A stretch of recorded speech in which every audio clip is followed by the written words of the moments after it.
Olá, bom dia, bom dia. Estamos aqui, como sempre fazemos todas as segundas-feiras, para mais uma leitura e estudo do livro Perturbações Espirituais. Estamos entrando hoje para o 33º vídeo. Vamos iniciar no capítulo 14, na página 189, para quem tem o livro e nos acompanha, em Providências Salvadoras. São exatamente 10 horas. Como sempre fazemos nas nossas tarefas, antes de iniciarmos, vamos elevar o nosso pensamento e rogar o auxílio dos benfeitores amigos, dos nossos mentores, a fim de que estejam conosco em mais uma tarefa de aprendizado, de conhecimento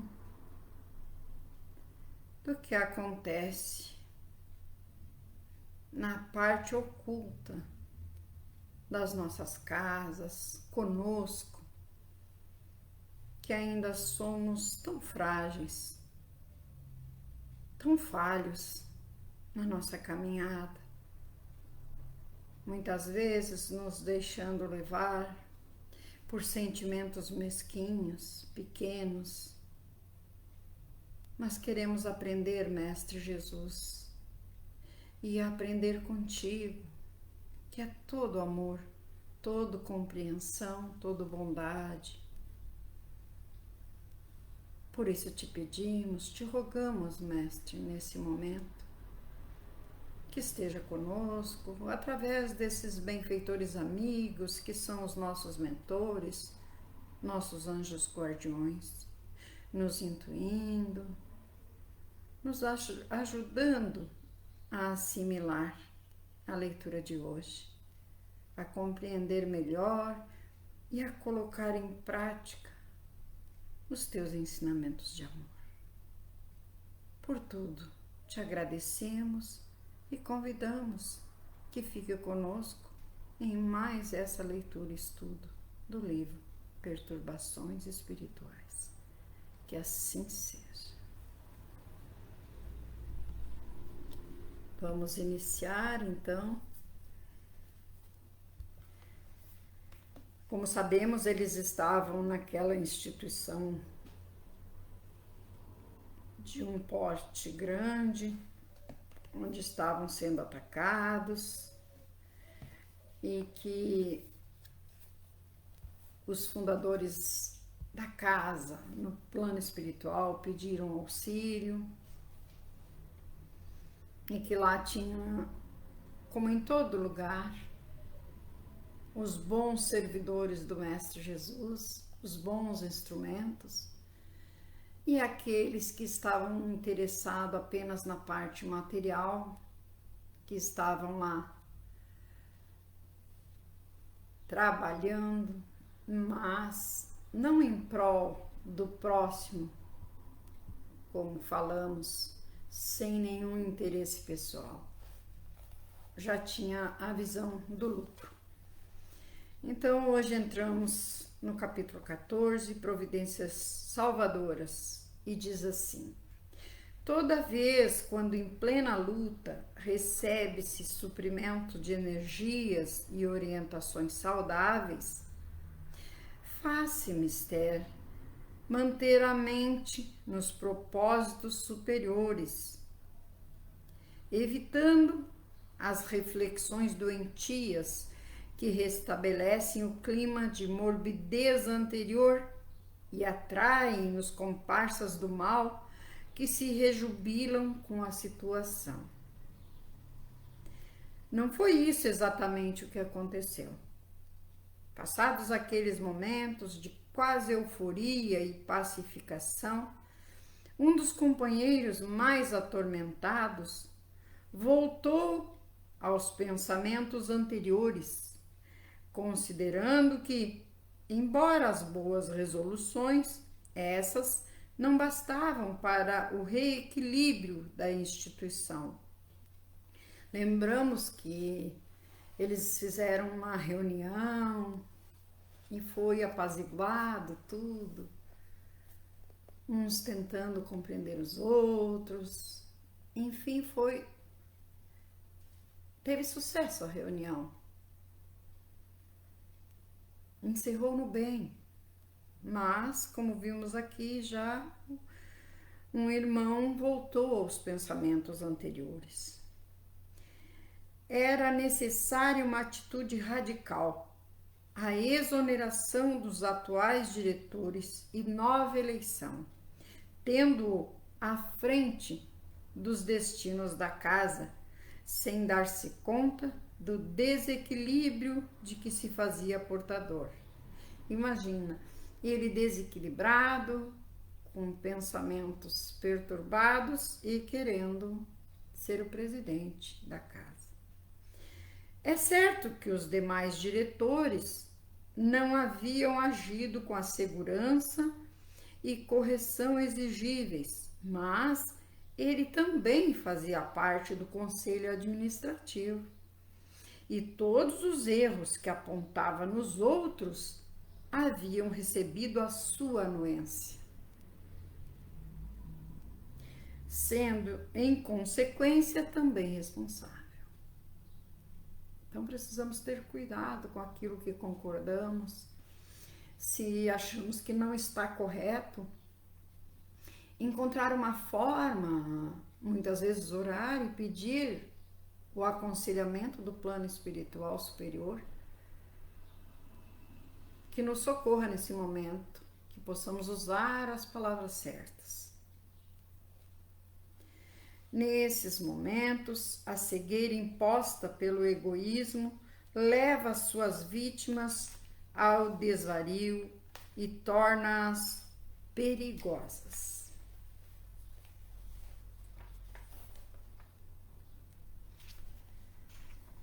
Novamente, sob a ação de perverso adversário desencarnado, que lhe pesava na economia moral, com o qual mantinha dívida significativa e que agora se vinculava às hostes adversárias do Cristo Jesus, permaneceu remoendo comportamentos antagonistas, cultivando antipatias pessoais e confundindo-as com o falso zelo que demonstrava, o que o tornava pedra de tropeço.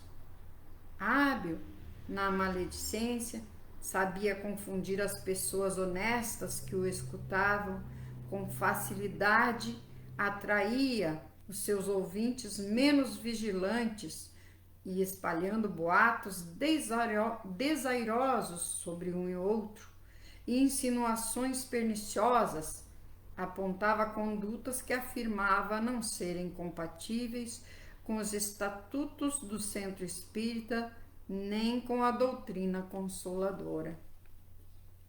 Chegando ao lar, sob a pressão do inimigo, que voltou a assediá-lo, pôs-se a escrever aos amigos que lhe compartiam as ideias e estava disposto a continuar criando embaraços prejudiciais ao trabalho de restauração dos valores da instituição. Com a previsão de que essa maneira seria desastrosa para o labor de reequilíbrio da obra, Dr. Bezerra de Menezes consultou o guia espiritual da casa e organizou uma reunião mediúnica especial para atendimento exclusivo ao paciente e ao seu adversário desencarnado. Às primeiras horas da madrugada seguinte, reunimos-nos aqueles que nos encontrávamos em tarefa especial e alguns dos servidores dedicados ao intercâmbio mediúnico. Foi convidada com carinho e respeito a senhora Margot, viúva operosa e médium sensível, acostumada ao atendimento aos irmãos em agonia além do túmulo.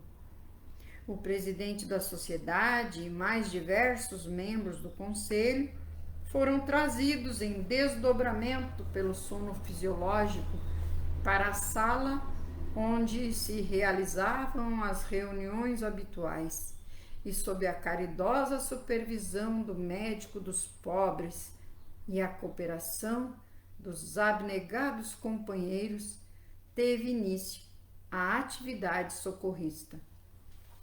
Então, que coisa linda! Eles sempre apostos, já verificando que esse irmão perturbado iria causar mais conflitos no ambiente, já tomaram as devidas providências, fazendo essa reunião. Que lindo!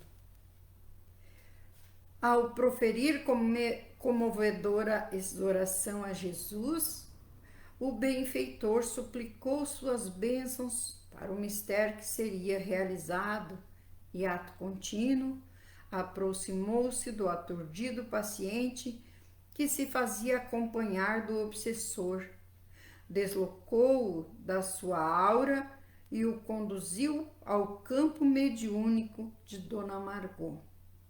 De imediato, a abnegada sensitiva transfigurou a face, agora transformada em máscara de ódio, e com a voz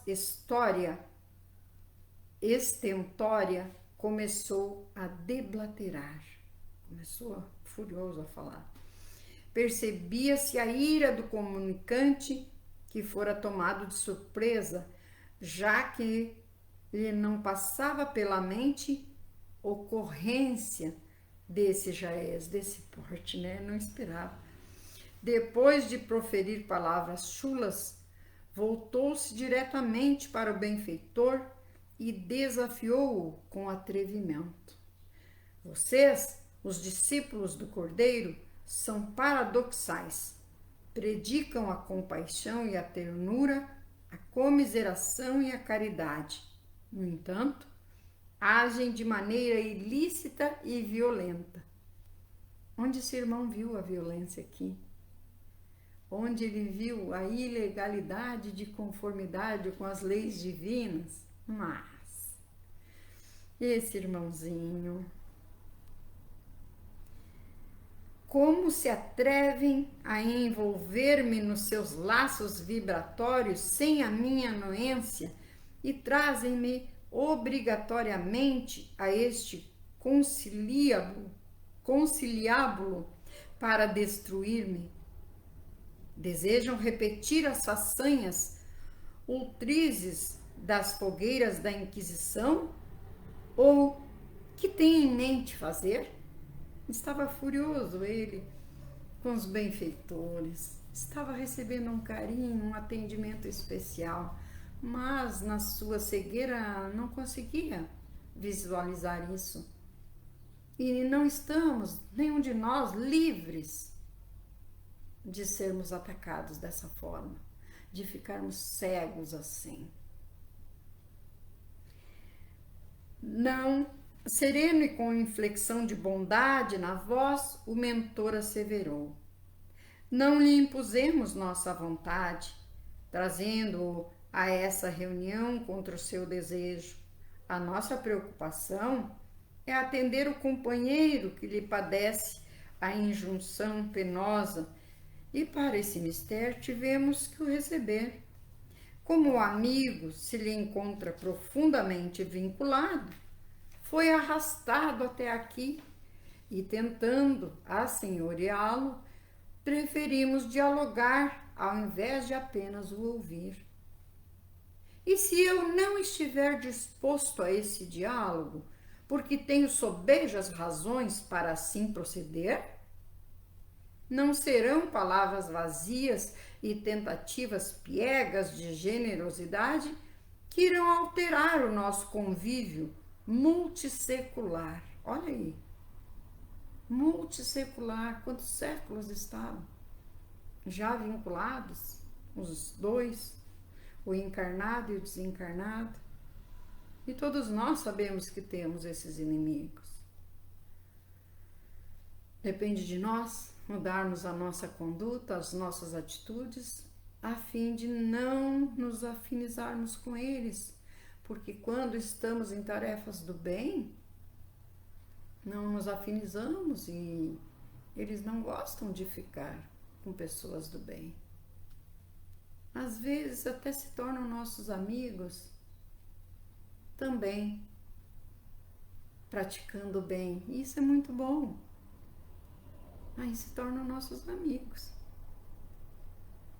Este fantoche a que se refere e de que me utilizo é-me de grande utilidade na batalha que travamos contra os fanfarrões espíritas, dizendo-se herdeiros do Evangelho, são uma burla que toma vulto, porquanto não passam de mistificadores, muito semelhantes ao que vivenciaram no passado, quando, noutra denominação religiosa, afirmavam matar por ordem de Deus.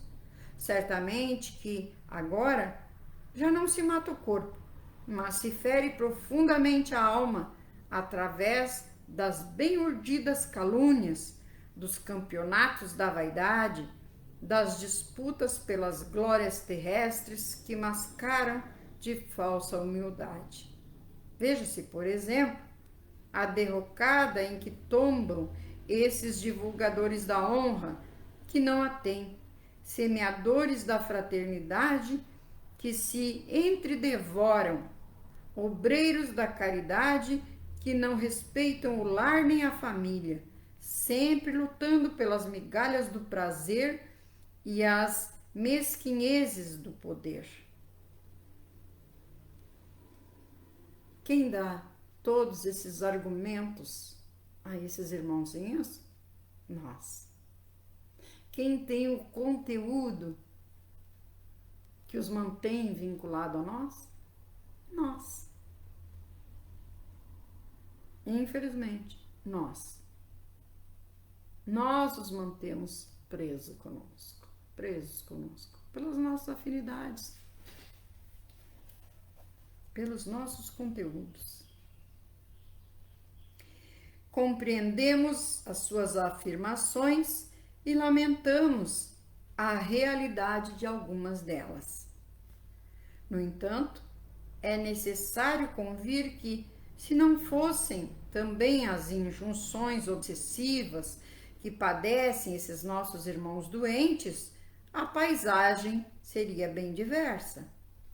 Tenhamos em pauta o seu próprio caso, utilizando-se de mágoa pessoal, já que teria sido vítima da pusilanimidade daquele que o hospeda psiquicamente, indulo à desordem, naturalmente aproveitando-se do seu temperamento instável e colérico, das suas más inclinações que ainda não conseguiu superar, e dele fazendo um mau exemplo. O benfeitor falou tudo aquilo que já dissemos. Somos nós. Por isso ele afirmou: compreendemos as suas afirmações e lamentamos a realidade de algumas delas. Sim, porque se estamos sujeitos a eles, aos nossos inimigos do passado, e fazemos o que eles nos mandam, vamos assim dizer, é porque temos essa afinidade, porque o conteúdo está dentro de nós, a cólera ainda faz parte de nós, a vingança, sentimentos mesquinhos ainda estão dentro de nós.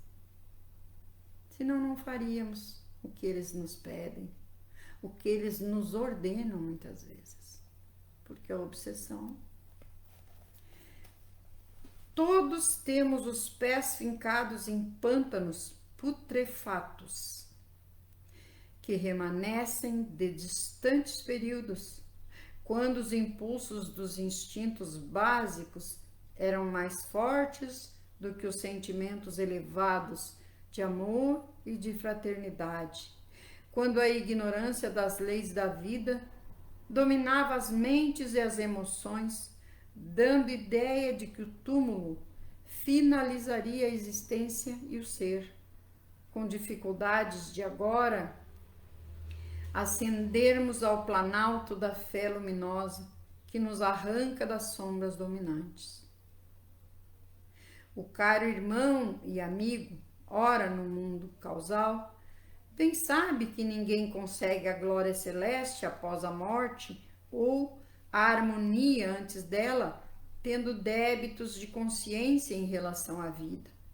Disso resulta o emaranhamento entre aqueles que se permitiram comportamentos desditosos, uns exigindo resgate e outros padecendo as cobranças mediante lamentáveis processos obsessivos ainda pouco estudados na Terra. O que importa, porém, é o tempo que você tem gasto em afligi-lo, permanecendo infeliz, quando já poderia dele estar liberto, embora ele tivesse que prosseguir sob o jugo da recuperação, de que ninguém foge. Tenho que o massacrar, tornando-o inimigo de tudo e de todos. Então, quer dizer, ele tem que massacrar. É o desejo dele. Antipatizado pelo seu puritanismo hipócrita, pelas suas atitudes de muitas exigências com os demais e benignidade para com ele próprio. Então, muitas vezes somos assim, exigimos comportamentos corretos, tudo mais, dos nossos irmãos, mas o que nós estamos fazendo? De que forma nós estamos agindo? Somos severos, os juízes severos do Evangelho para com os nossos irmãos e juízes bonzinhos, complacentes, compreensivos para conosco mesmo? Não é isso que o Evangelho ensina. Ele nos ensina que devemos ser juízes severos conosco mesmo, mas compreensivos, benevolentes para com os nossos irmãos de caminhada. Depois, seguiu o obsessor falando, trabalharei a sua consciência para que desperte e numa boa ação hipnótica levá-lo-ei à depressão para a qual tem tendências fortes e exultarei com seu suicídio vergonhoso. Olha isso, meus irmãos, olha isso. Aí teremos duas vitórias. A primeira delas, o exemplo de um adepto da doutrina que diz afirmar a imortalidade, tombar no autocídio, demonstrando que, em verdade, não acreditava no que parecia viver. E a segunda vitória, ele disse que teria duas. Uma era um espírita cometendo suicídio. A segunda, o fracasso pessoal, que me dará ensejo de o receber aqui e darmos prosseguimento ao nosso combate, quando não terá como nem para onde fugir. E sabemos disso, que assim como os nossos amigos querem nos receber, os inimigos mais ainda, afoitos para tomar conta, para nos escravizar o espírito. A um quase imperceptível sinal captado, o irmão Germano Passos acercou-se da médium e pôs-se a aplicar-lhe passes que atingissem o comunicante, que blasfemava em linguagem muito vulgar e ameaçava a sua atual vítima de extermínio. Detalhe curioso podíamos perceber: a médium, educada e moralizada, filtrava as palavras chulas e o automatismo cerebral substituía-as por termos equivalentes, porém de menor teor ultrajante. Muito importante.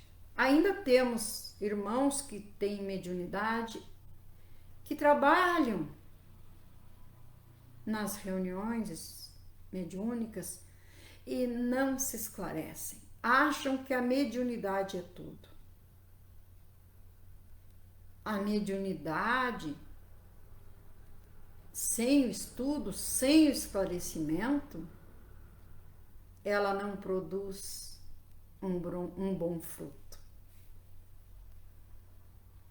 É aí que temos aqueles irmãos que batem nas mesas, quebram, viram. Olha aqui como ela trouxe, substituindo as palavras vulgares, diminuindo o teor delas. O plano espiritual estava vendo tudo. A importância educada e moralizada. Além da educação, ela tinha moral. Todos os membros da reunião estavam comovidos e reflexionavam em torno das sutilezas da existência física. Quantas atitudes infelizes que se tomam, acreditando-se coroado de razões e sendo inspiradas por forças deletérias de seres que se comprazem em gerar conflitos de que se beneficiam. Concluíam que tudo aquilo que se passava na instituição dedicada à caridade era resultado de uma urdidura das trevas e de brechas morais dos seus membros, que facultaram os desastres que ora lhe abalavam os alicerces.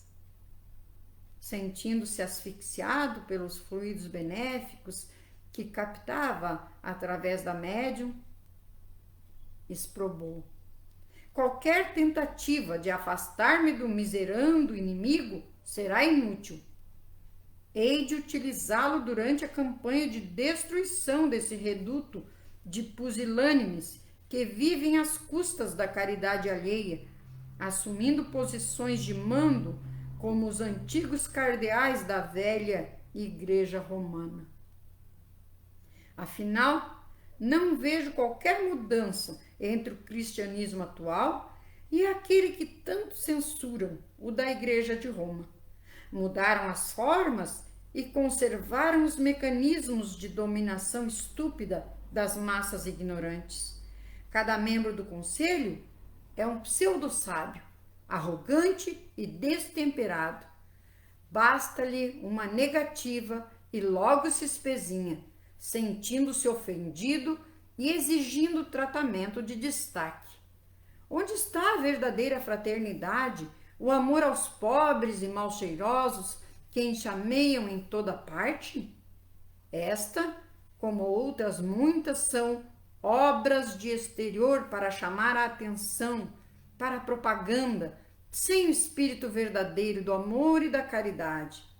Não suporto mais a dissimulação desses pusilânimes e adiro à nova ordem imposta pelos judeus injustiçados para erradicarmos da terra essa maldita seita que é o Espiritismo.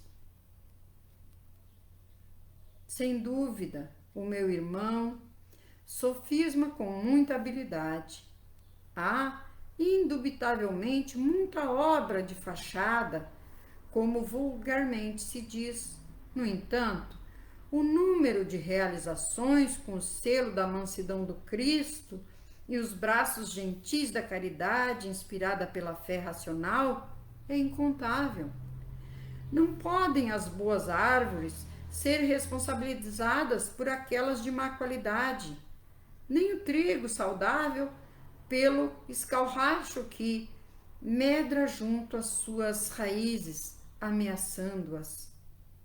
O bem legítimo ou aparente é sempre de responsabilidade daquele que o executa. Vejamos o seu caso.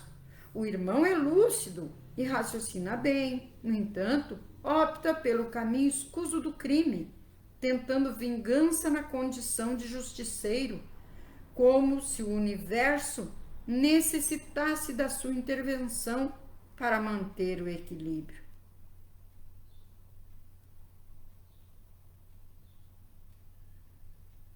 Paramos por aqui esse 33º vídeo. Que possamos refletir sobre esse inimigo cruel, não só desse irmão que se deixou levar,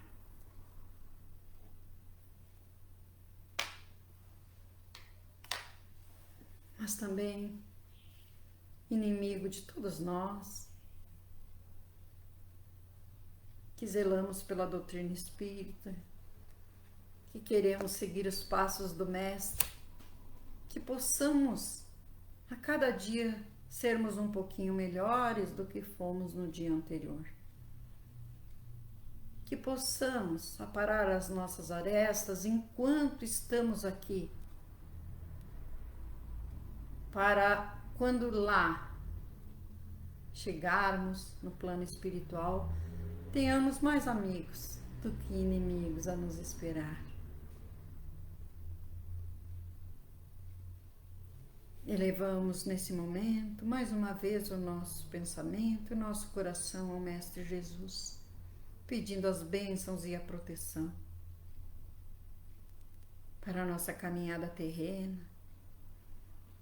Também rogamos por todos aqueles irmãos que nesta ou em outras encarnações nós ferimos, magoamos, que possam eles nos perdoar pelas nossas falhas, pelo mal que praticamos, mas que principalmente, Mestre Jesus, nós consigamos perdoar aqueles que nos ofendem e nos magoam.